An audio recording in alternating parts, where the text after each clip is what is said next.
Amy Winehouse, A Tragic Hollywood Story by Jessica Parker.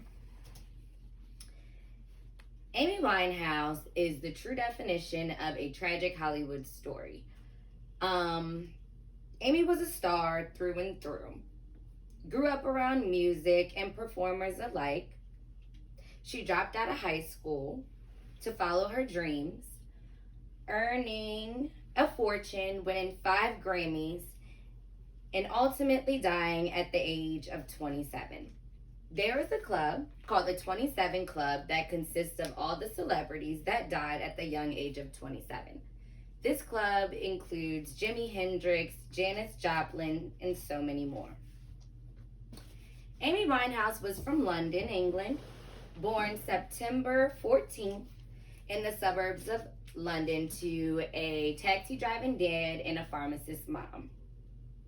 She was the youngest of 2 kids. Though her family was your average blue collar family, she grew up around a lot of musicians and performers. Her 2 uncles were famous jazz performers, and her grandmother, her true inspiration, Cynthia, who's tattooed on her right arm, was a jazz singer as well, who dated jazz legend Ronnie Scott. Amy grew up listening to jazz, soul, hip hop, and rap. People like Frank Sinatra, Billie Holiday, and Salt-N-Pepa. Salt-N-Pepa actually inspired her and her friend at the young age of 10 to start a girl group of their own called Sweet and Sour. Her diverse musical background won her a scholarship at the prestigious school Sylvia Young Theater School. She was eventually expelled for not applying herself, they said, and for a nose piercing. This, however, motivated her. She wrote music for open mics, and she would eventually give her demo to one of her friends who was already signed to a record label, and soon after she was signed as well. Amy Winehouse was energetic, outspoken, full of life. She walked to the beat of her own drum, not conforming to social norms at all. This caused for very harsh criticism. People talked about the way she dressed. She is said to have dressed retro, kind of like in the 80s, mini skirts, short shorts, crop tops, a lot of times exposing her bra, lots of colors and patterns. Her signature, though, was the beehive hairstyle that she always wore. With all the criticism, though, it made her realize that she didn't want the fame. She really just loved the music, and she liked to express herself through music, and she could do this easily. She was always an emotional person. She struggled with self-harm and bulimia starting at a very young age. The turning point in her life, though, was the death of her grandmother in 2006. This is just 3 years after her debut album, Frank. Frank would gain Amy exposure in the UK, though it is not confirmed that Cynthia's death was the reason that Amy's life spiraled out of control. But from the timeline, this looks to be the case. In 2006, Amy released her second album, Back to Black, featuring Rehab, which won Brit Awards for Best Album, Best Solo Artist, but it didn't debut in the US until 2007. When it did, her life was so out of control at this point, she could not even attend the Grammys and had to perform in London because she couldn't get visas into the US. Now, back on track, after the death of her grandmother, she would make some of the worst decisions of her life. Marrying her soon-to-be ex-husband. They met in 2005. They both partied very hard. His name was Blake, by the way. This was the basis of their relationship. Blake actually admitted to introducing her to hard drugs. Even still, they decided to elope in Miami, May 2007. Just a few short months later, Amy overdosed on not only alcohol, but K2, heroin, cocaine, ecstasy.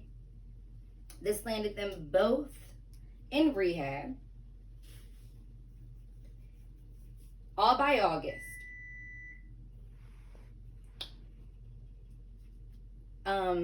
As soon as they got out of rehab, they immediately used again.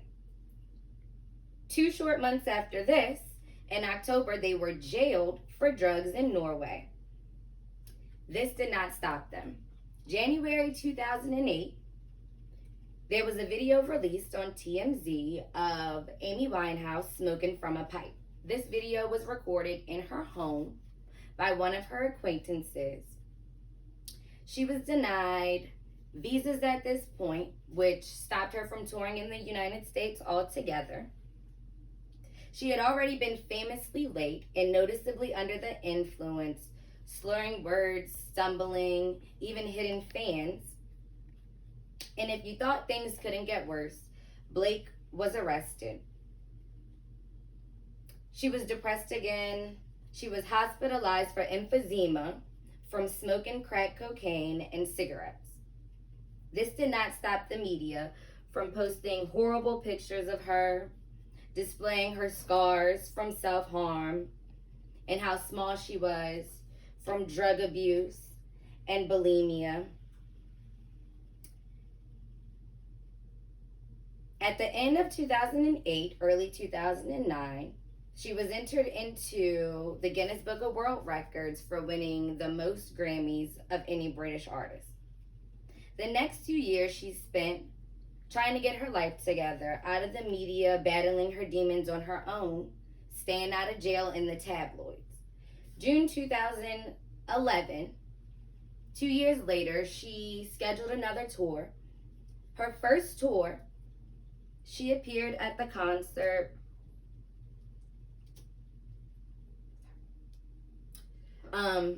one hour after she was released from rehab.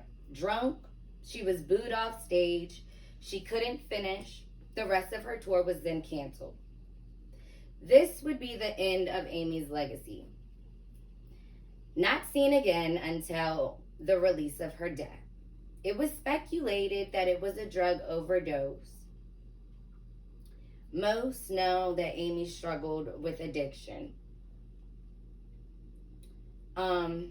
It was then released that she died from alcohol poisoning in her home after binging, watching videos of herself, and drinking what was said to be 3 bottles of alcohol.